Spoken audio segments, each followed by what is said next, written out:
Before we jump into this episode of the Downshift, I'd just like to let our listeners know that this was recorded just before the groundbreaking news that Christian Horner was sacked from Red Bull. In the second half of the episode, we do a little bit of a section called What Would You Do If You're Christian Horner? So be sure to listen in anyway, as a couple of the team already intimate that there is unrest within the Red Bull team, and maybe Christian might need to think about looking elsewhere. So see what your thoughts are, and let's get into this episode. You're listening to the Downshift podcast, where four mates from Melbourne take you trackside for all the action in Formula One, breaking down the races, the drama, and everything in between, all with a little banter and a lot of passion. If you love motorsport and cars, make sure to hit that subscribe button so you're always on the grid with us. And if you want to support the team, leave us a 5-star review. So let's get into another action-packed episode. It's lights out, drop the clutch, and let's get racing.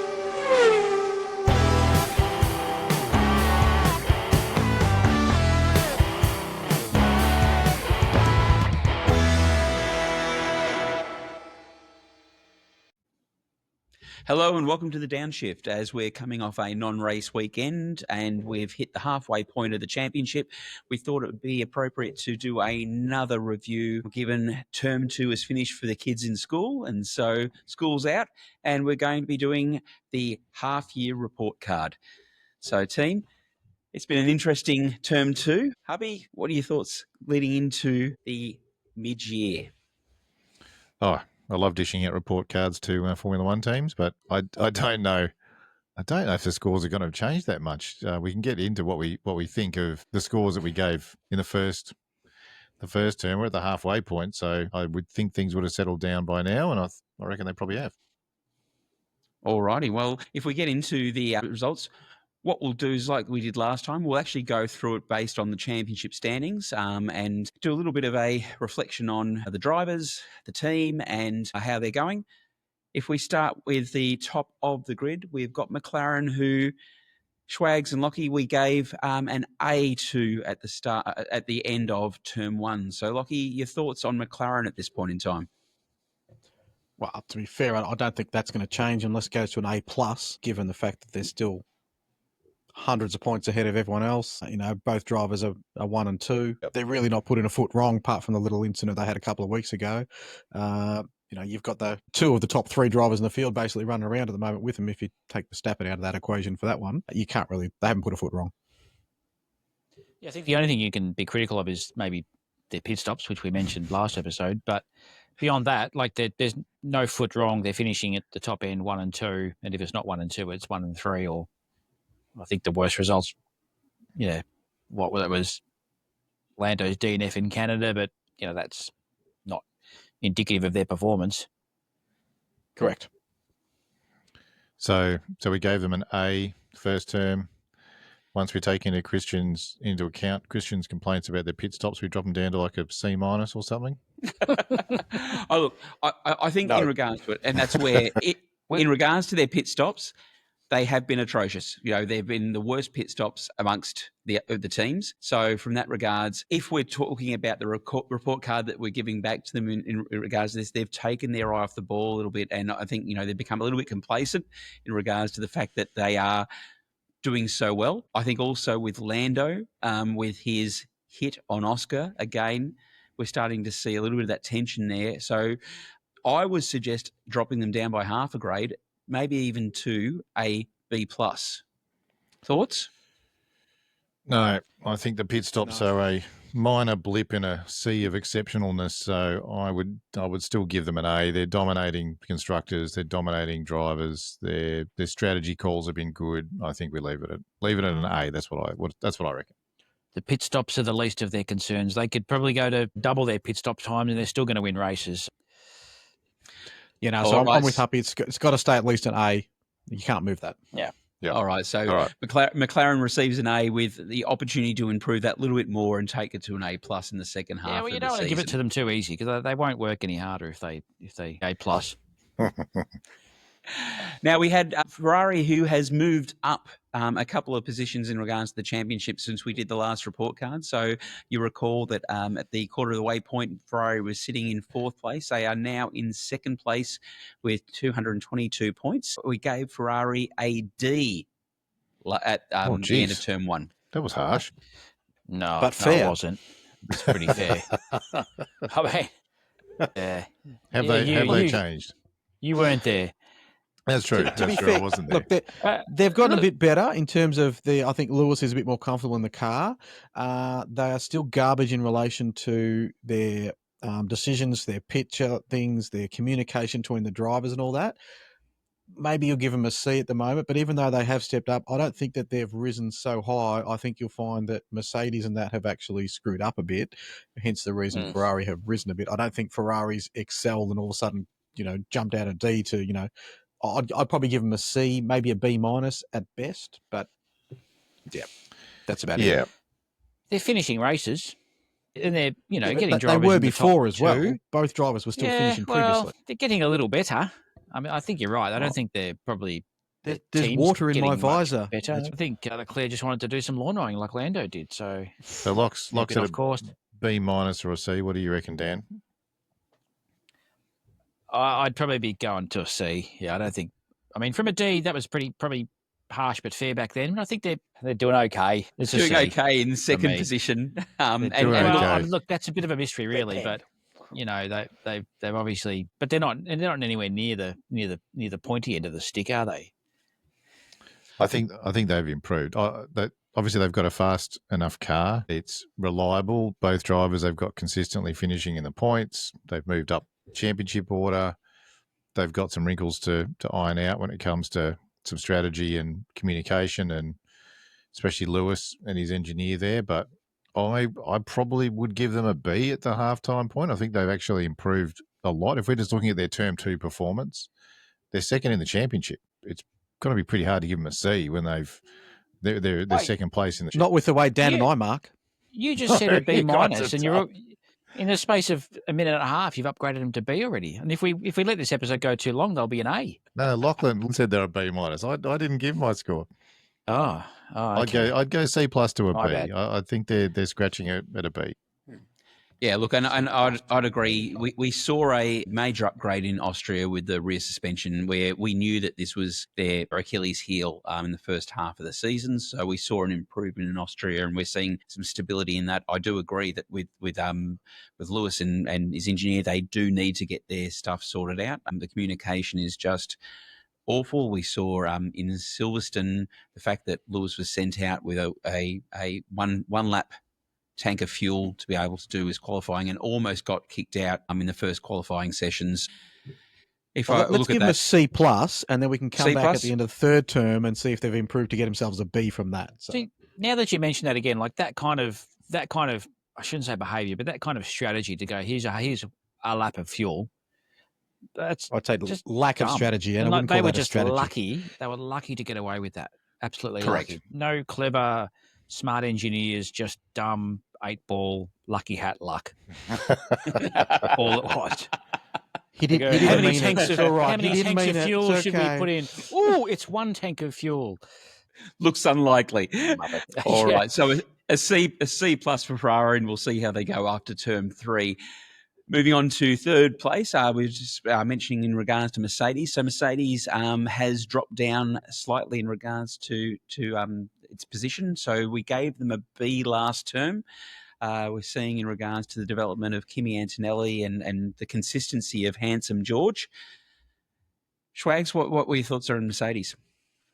Well, I mean, they're struggling with tyre temps and hot tracks, aren't they? Like they're not across the board with it all. They've got still some troubles to iron out.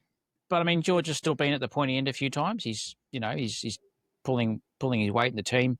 Antonelli's doing okay, considering he's a rookie. He's probably doing quite well actually. But and last weekend wasn't probably a good example for him in probably very trying. Regardless of how many races you run, in F2, F3, whatever.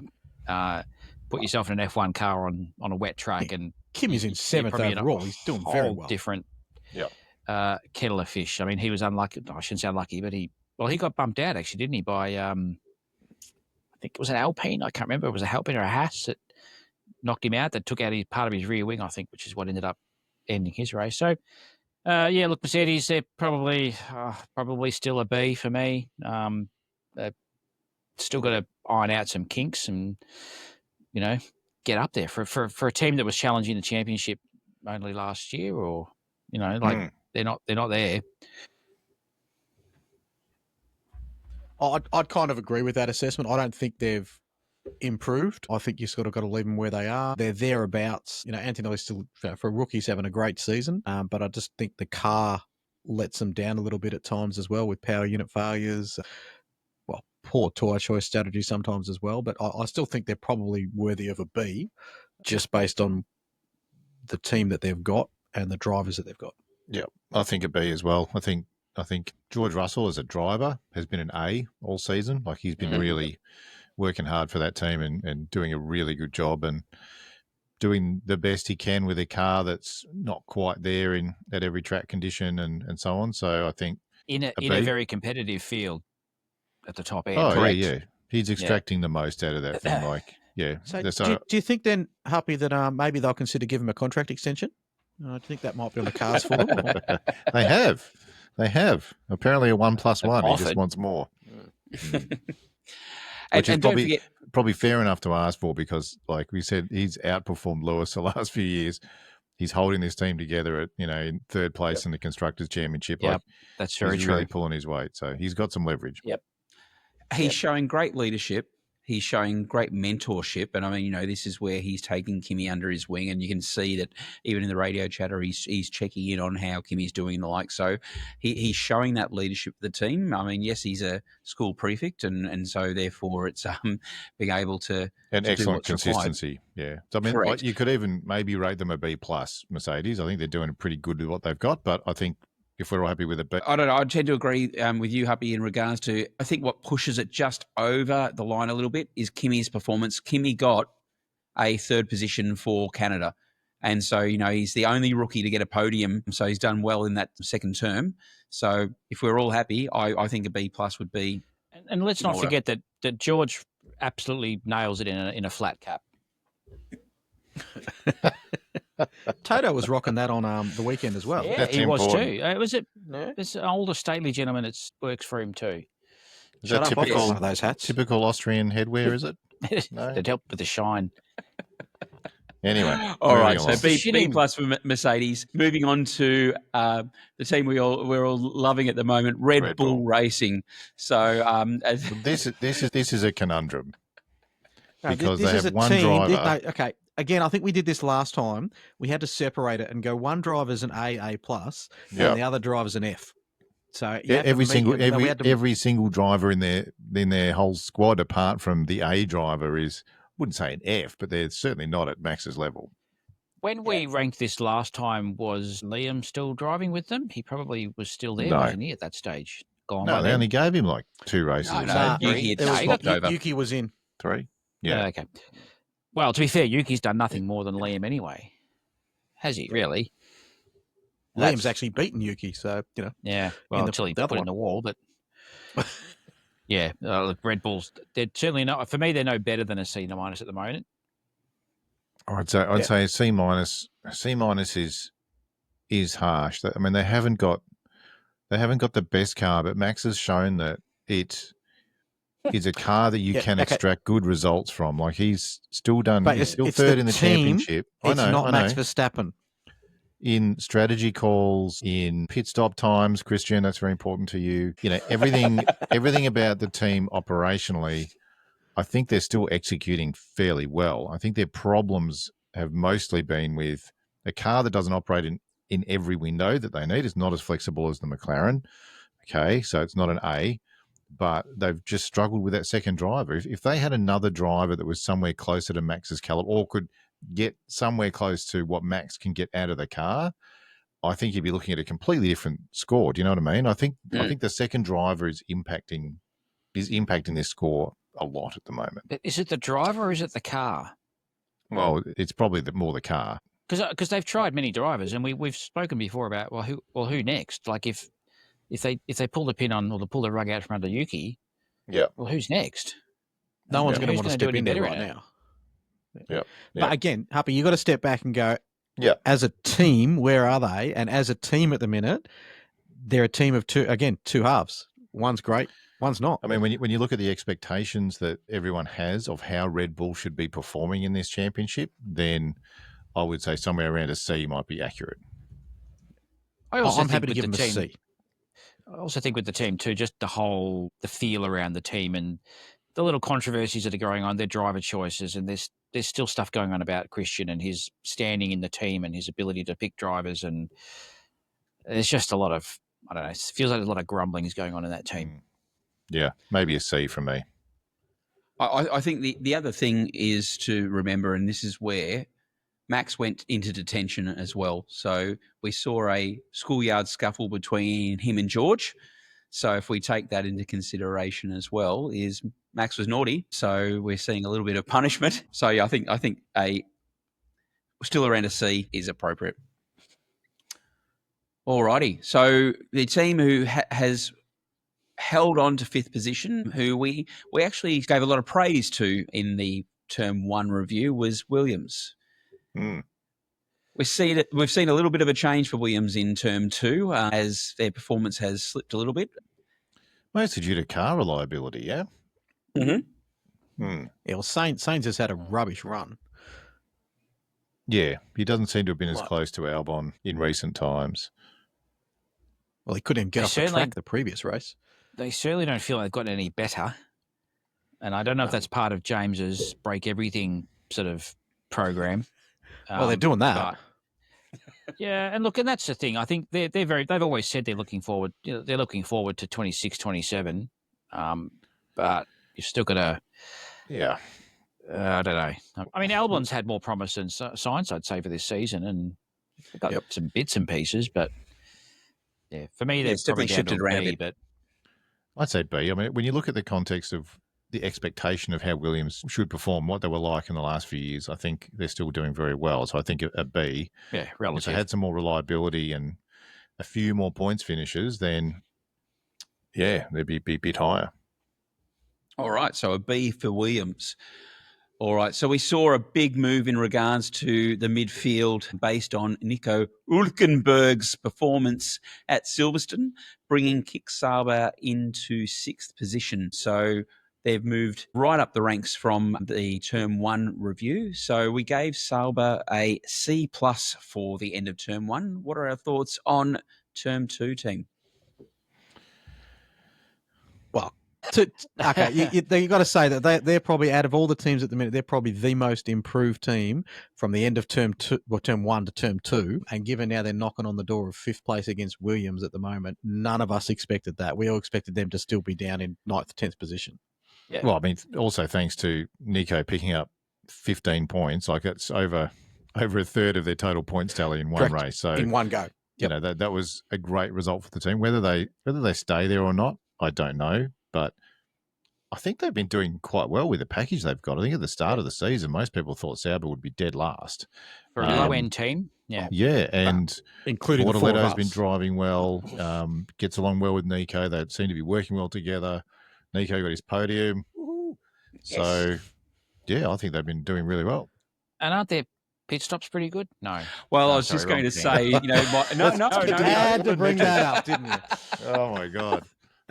Okay, now give me 5 minutes. If we go back to Austria, you'll recall that Sauber actually was second behind Ferrari in regards to their pit stop average. So we recall that the team was there fist pumping each other after every single pit stop. They averaged 2.34 seconds, so doing exceptionally well. So I agree. I would actually put Sauber up to a B in regards to their performance. We have to give them a pretty good score here, I think. I was thinking almost B+, to be honest, the way they've bought what the package they've got together from where they were to where they are now.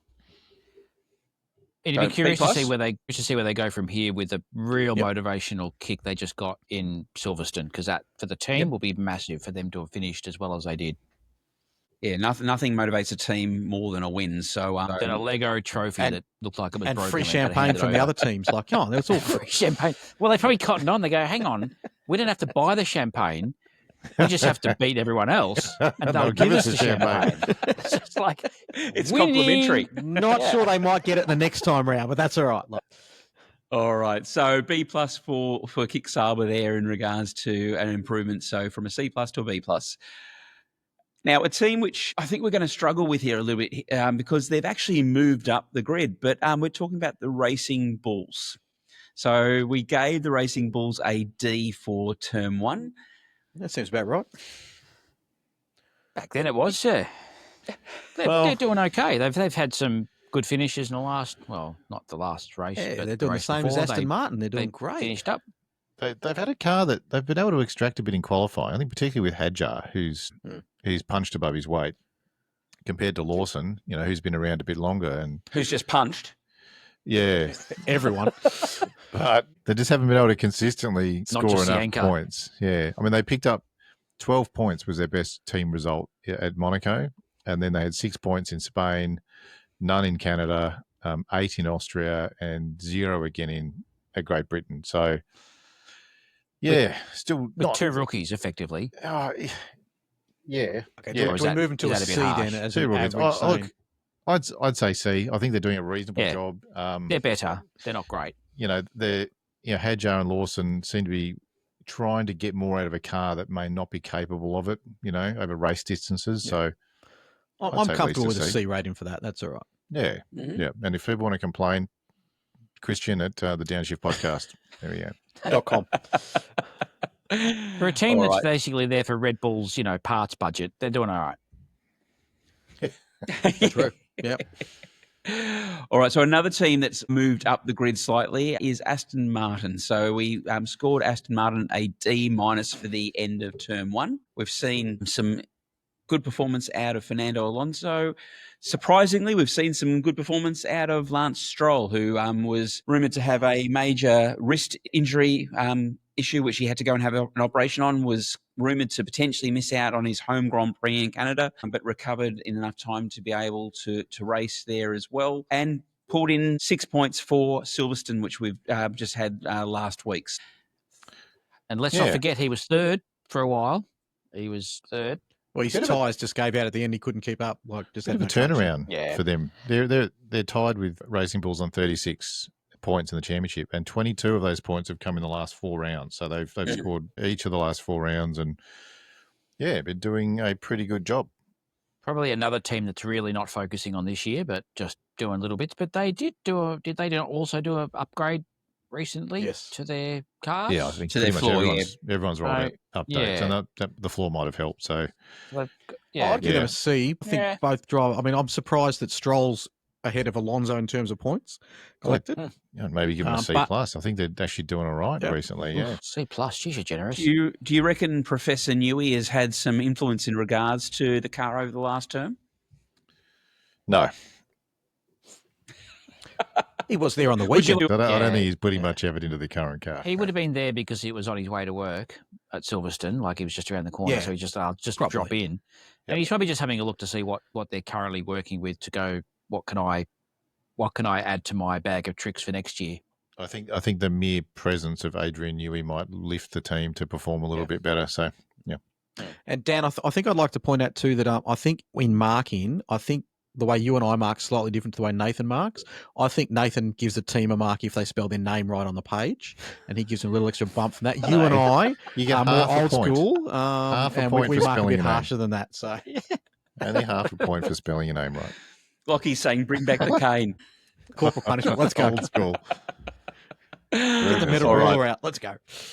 So C plus for Aston Martin, showing improvement. So recognising that. Third on the grid is Haas. We gave Haas a B after term 1. So that beggars belief that does. Well, I'm surprised you gave him a B. I really am. See what happens when you're not here, Happy? We just had one decent round. What happens? Oh my God! You reckon I'm generous with the points? They spelt their name right. It's pretty easy though. Yeah, we gave them double points for that. Although actually, we actually thought it was Hat, like Has, but it's actually Haas. There's 2 A's. We got that wrong. Yep. For me, they've got to drop down a grade because I just think by this stage of the season they've got to be doing better. Whether it's marginally better, they've got to be finding something more. To be fair, Ocon is in the top 10. I mean, look, Ocon. Does that mean I have to put him in the hat again? He's the guy they need to be scoring some points here and there, and he has been, which has been good. Behrman might have expected a little bit more out of him this season. But I think B's a bit generous at the moment. Yeah. I think they're going to be dropping down at least to C now, just because Behrman probably hasn't followed through enough for the second term. Yep. No, I think we need to mark him down, give him a bit of a scare. That might help him improve for the last half of the season. Well, they do follow religiously. So I agree with that. I don't want to be too harsh on them because I do think they're a team that they're the battlers of the field. I think they're really, they've probably got not the same budget, not the same staffing. Dan, the meta rule is spoken. That's it. Oh, okay. I see. Now, Alpine. So we're going with a C for Haas. So look at the last on the grid. Alpine with some major changes. So with Flavio Briatore coming in as the relief teacher or the principal having to fill in the teacher's role. We've had Franco Colapinto, who had come in for race 7, taking over from Jack Doohan. A lot to talk about here, team. Well, the only not the really. Team They've with been crap. the only team that has not now. scored a point with one of their drivers, Colapinto and Doohan, have neither of them scored a point so far. I mean, they're literally hanging by a thread in terms of having Gasly score their points for them. Have they improved? No. Look, they're probably better than an F, but you can't just rely on Gasly, who's an experienced driver, with that car they've had some ups and downs in performance. It's obviously not performing great at every track. They've really struggled, to find a good second driver. Doohan and Colapinto both had 6 rounds. Now we can have a bit of a chat about their performances, but I could probably give them a C to a D. Yeah, I don't think they've been very good. They seem to qualify. I'd give Gasly a B. I think Gasly's been really solid for them. They seem to get some good times early on in sessions, whether it's practice or qualifying, but then that's quickly, before the other teams come out and drive the lap. Yeah, it's before the other. I mean, look, that's probably the mistake I make. I go, judging them by their early laps, but yeah, they just drop away really quickly. They're not in the hunt at all for anything. No, and they've given performances in previous years to see them languishing down at the back of the grid like this. Not great. Well, they are definitely back markers at this point in time. The car can't even compete. So we mentioned in regards to it, Gasly has been bringing all the points to the team. So it's almost, I can't believe we're making this comparison. Max Verstappen. I knew you were going to say that. Max Verstappen-esque performance. You should just go on a Red Bull performance. So Pierre Verstappen has been carrying the team here. If we look in regards to the 2 rookie drivers, and we've been talking about this for the whole season so far, you've got to give a rookie some time to bed in, actually learn the car, learn the sport, and be able to perform. Both drivers have had 6 races each at this point. And I've actually gone and done a little bit of a calculation based on their finishing positions. If we exclude the DNFs, so Doohan had 2 DNFs and Colapinto's had 1 so far. So will this be in a spreadsheet? Of course. Great. Love a spreadsheet. So Colapinto's had 1 less DNF than Doohan. But if we then take the average of their race finishes, Doohan is averaging a 14.75 race position, and Colapinto is getting a 14.4. So it's negligible in regards to the difference between the 2 drivers. So really, the only thing that Colapinto brings to the team is more money. So nothing. Well, for a team which is potentially up for sale, they're just trying to make the balance sheet look even better. That's kind of how it feels, isn't it? Like they feel like a team that needs something fresh to fire things up again. And it's not Flavio with his old school, let's call it charm. He's a people person, isn't he? Yeah. To get people you and I have a different definition of charm to win races. Yeah, they need something fresh. They're something has to change. Possibly in a bit of trouble. Yep. So if we look at the points for Alpine, I mean, they're sitting on 19 points. 12 of those have been made up in the last 6 races. So they actually have seen an improvement in regards to the first term. So would we suggest maybe an E? No, look, I think you've got to give them an E or a D, and that's just based on the fact that Gasly is still driving all right for them. Well, he's dragged 19 points for them, yeah. That's what I mean. So they have seen an improvement. Well, one of the drivers has seen an improvement, but so I don't think you can give them an F at this point. They're still rubbish, but not that bad. And Gasly's average finishing position excluding races where he's, DNF'd or whatever, has been 11. So, he's been in the points a few times. He's collected points. He's hovering around the bottom of that top 10 in a field of, 20-odd drivers. So Maybe give him an E+. doing a reasonable job. All right. Well, it's going to E get in the plus field of for- 22 drivers next year. So sorry, Pierre, you're doing really well, but your team has got an E+ rating. Yeah, you suck.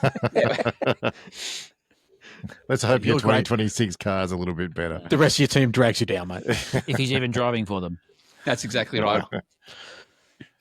All right. Yeah. So that's our half-year report in regards to all the teams. For those listening, please, in the comments, give us your thoughts in regards to whether or not you think we're right, whether or not you think we're wrong. Or don't.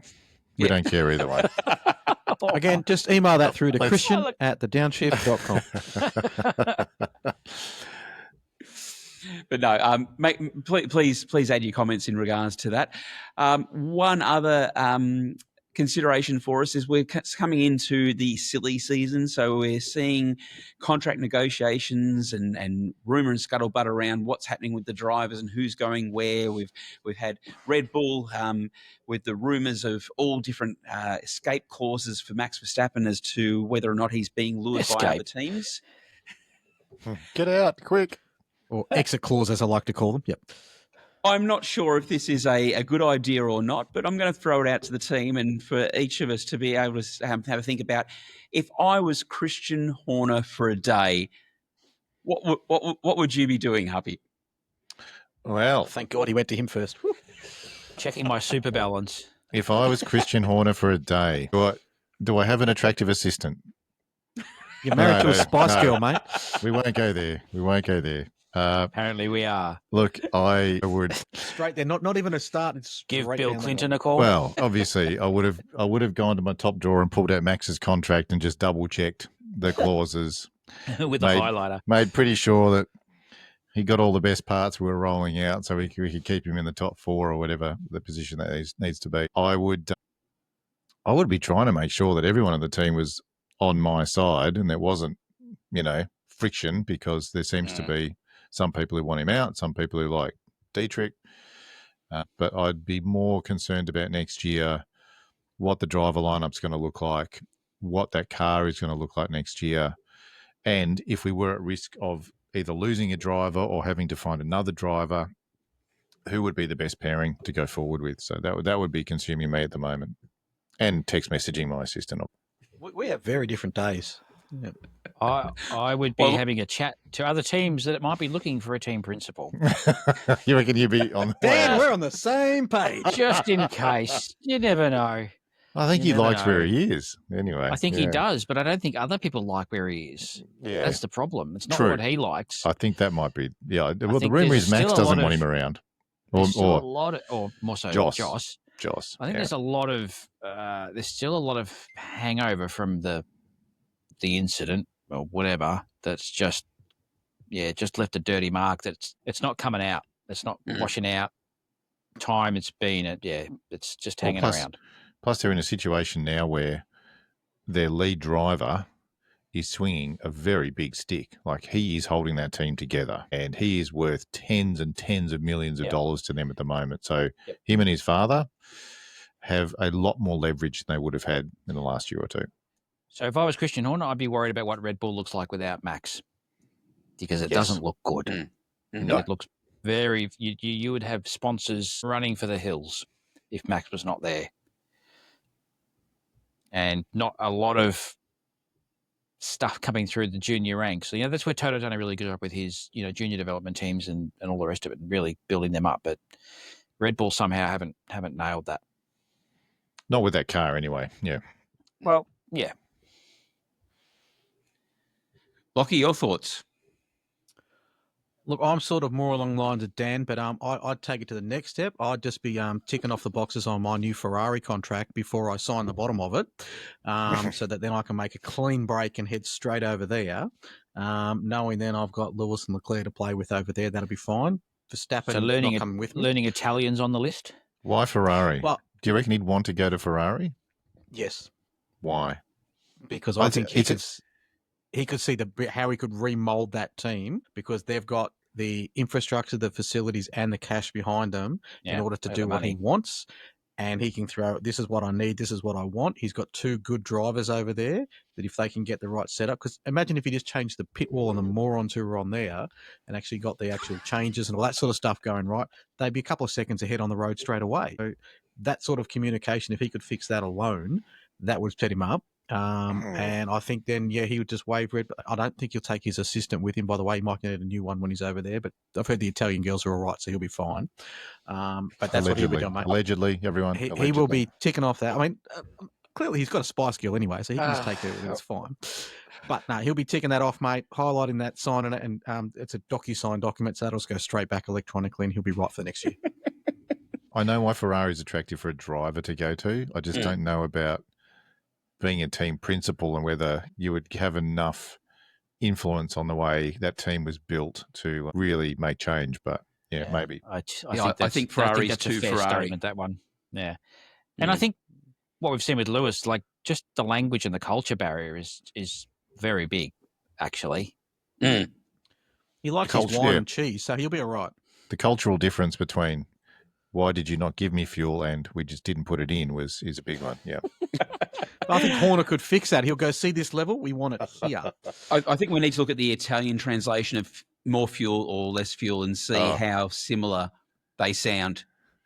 What would you do, Christian, if you were Christian Horner for a day? Oh, look, I've thought long and hard about this, and my first reaction is I'm not even going to talk about F1. I'd actually go to Jerry and I'd be saying to her, "Can you tell me what you want, what you really, really want?" Oh, Jesus Christ.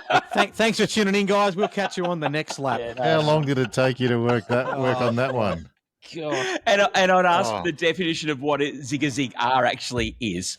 But, didn't Christian say that if you want to be my lover? Again, just to clarify, any complaints, Christian at the podcast, the downshiftpodcast.com.au. Thank you. And we're done. But if I think about it from an F1 perspective, and a little bit of a different take on it from yourselves, as I look at it is if I was talking about the team that I'd go to, I'd actually be having a conversation with Lawrence Stroll. I could see a fit for Christian going over to Aston Martin. I can so again, English team, close affinity. You've got Lawrence, who's really determined and has the cash to make this work. So we saw what Christian did do with Red Bull from being a very young team principal and developing that team up through the ranks. Gives him a fresh start with a new team. And again, I think that Aston Martin for next year could be a dark horse with that going through. The challenge would be Adrian Newey. I don't know if Adrian really would want to be working with Christian again. The other consideration for me is I'd actually be talking to some other drivers, and similar to your point on Ferrari, instead of wanting to go for Ferrari, I'd actually be trying to lure either Lewis or Charles across to Red Bull. Bit left to centre, but we're seeing the issues that Lewis is having in regards to Ferrari. He hasn't got a long contract with Ferrari, and with the frustration, he may want to come back to a team which he'd maybe be more comfortable with, and potentially no one's volunteering to drive that car right now. I can't see Lewis working with Christian. I think Lewis wants to try and win a world championship with Ferrari, and he's got to give himself more than a year or two. So, yeah, that would be a big ask. Good luck with that, Christian. Thank you. All right. So again, a non-race weekend this weekend. So just doing something a little bit different for our listeners. Please, if you've got your thoughts in regards to what you would do if you were Christian Horner for a day, be sure to put that into the comments below and share that with us. We'd love to hear your thoughts. And if you do know what Zig-a-Zig-Zar means, put that into the comments as well. So be sure to like and subscribe and make sure that you tune in for our preview of Spa for next weekend. Until then, we'll see you on the next lap.